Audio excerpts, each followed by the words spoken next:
Police quickly arrived at the scene, finding a young girl in a state of extreme panic.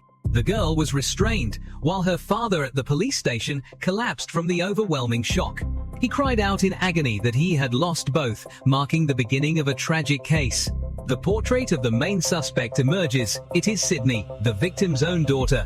Authorities begin collecting evidence and recording statements at the crime scene. The press immediately reports that a frantic screaming was heard over the phone. The prosecutor presents in court, while the bodycam captures the moment of approaching the scene.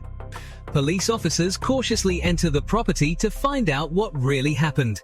Circling to the back of the house, they notice several unusual signs that need thorough inspection.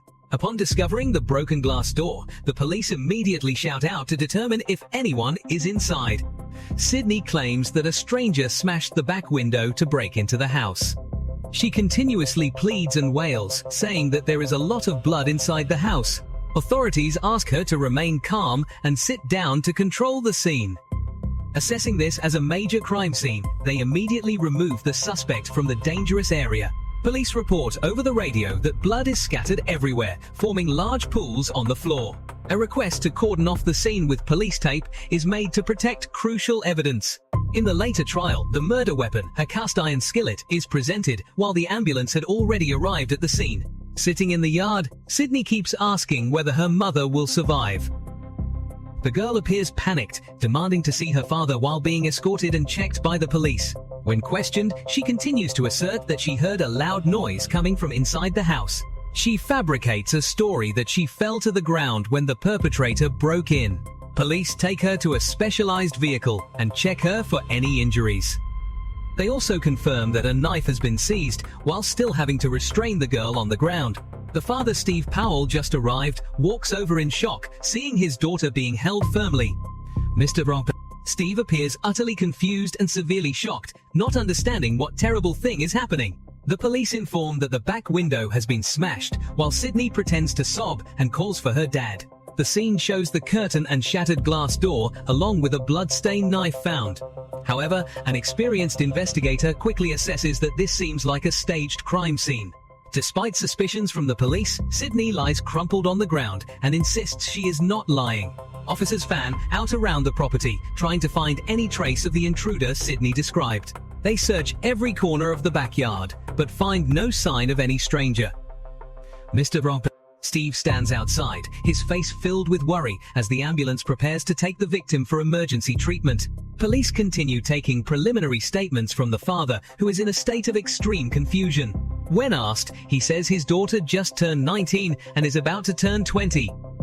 The officer tries to elicit more information from Steve to better understand the family background. Instead of answering, the husband just keeps asking whether the ambulance has really arrived yet. Even hearing the sirens, extreme restlessness and fear are evident on his face. Emergency medical personnel work urgently, while police report a female victim in critical condition. The investigation expands. Police question a close friend of suspect Sydney. The perpetrator's expressionless face is captured, contrasting the tense atmosphere at the hospital. Back in the interrogation room, Steve wearily recounts the strange events of that morning. He tells that the university called to inform him that his daughter was in a psychologically unstable state. Sensing something wrong, he immediately called his wife Brenda, but no one answered. He paces restlessly, trying to call his daughter again while still on the line with the school. They advise that the police are en route to the house to check on the welfare of the mother and daughter. The shock hits when he hears there is an intruder, blood everywhere, and his daughter is screaming in panic. The investigators listen intently, confirming the timeline to match with the crime scene. Steve was still convinced that his family was perfectly peaceful until this horrific tragedy struck. But the truth gradually comes to light. Sydney had been expelled and deliberately lied to her family for a long time. The roommate confirms that the two had lived together at the university for the past year. They used to be very close, often visiting each other's homes and sharing many things about student life. The friend says that from the very first semester, Sydney decided to change her major from psychology to education.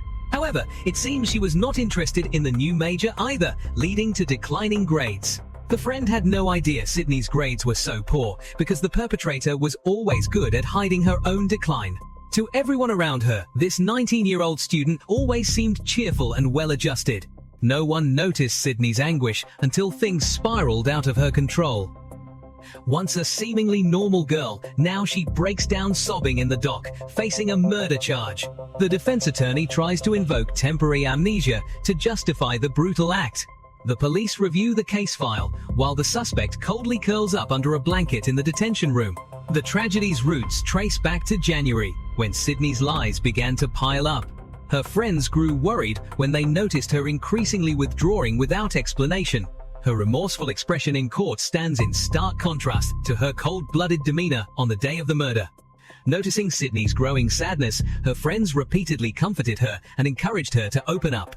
Nevertheless, she remained guarded and only admitted to struggling with her studies right before she left for home. The investigator gently probed, understanding how difficult it is to testify against a close friend. The testimony revealed that the victim Brenda and the perpetrator had an incredibly close bond, almost like best friends. Throughout their acquaintance, this student never uttered a single word of resentment or hatred toward her mother. On the contrary, every weekend, Sydney always eagerly looked forward to returning home to enjoy her mother's care. The police officer entered the cell, preparing to take a formal statement from the perpetrator. In court, the grieving father recalled how his daughter tried to cover up the truth about her expulsion. Under mounting pressure, Sydney admitted feeling overwhelmed and disgusted with her current academic path. The father had sternly reminded his daughter to get her life back on track and stop wasting the family's money. Back at the interrogation, police probed whether Sydney had ever confided in her family about this. Her friend confirmed that Sydney definitely talked to her parents, especially right before the tragedy. Police quickly recognized the disturbing psychological progression that led to the heartbreaking event the father had to witness. Steve, dazed, recounted how he took his daughter's phone to call his wife to verify the situation. Just then, the school dealt a devastating blow by informing him that Sydney had dropped out long ago. The psychologist testified in court, analyzing the collapse of an illusion the perpetrator had carefully constructed. The lies continued to be woven as friends checked in. She nonchalantly replied that everything was fine. Sydney even confidently fabricated a story about landing a steady job with the local baseball team. She devised a perfect plan, saying she would discuss renting a house next year with her parents to fool everyone. The investigator shifted gears, asking about her drinking habits to examine the role of intoxicants in the case. The friend recalled an incident freshman year when Sydney drank so much she completely lost control. That night, they struggled to get her home by 2 a.m., but after that, she rarely touched alcohol. Police gathered enough evidence to debunk her alibi, proving Sydney's account of a break-in was riddled with holes. The "I do not remember anything" defense in court flatly contradicted the clear evidence of the crime left in the house. The prosecutor shuddered, holding the cast iron skillet, the brutal weapon that took the life of the loving mother. Clutching at a last shred of hope, the father pressed the police, asking if they had thoroughly checked the house. The detective recounted how they had to peer through the glass door and were stunned to see a bloodied hand on the floor. Blood trails stretching down the hallway extinguished any doubt, confirming a bloody struggle had just occurred. The forensic report concluded the victim died from numerous lacerations and blunt force trauma, officially ruling it a homicide. In the cold waiting room, Steve tightly clasped his hands, praying for a miracle for his beloved wife. The death notification struck like a thunderbolt. The man collapsed completely, sobbing in despair. Outside the scene, police confirmed there was no break-in.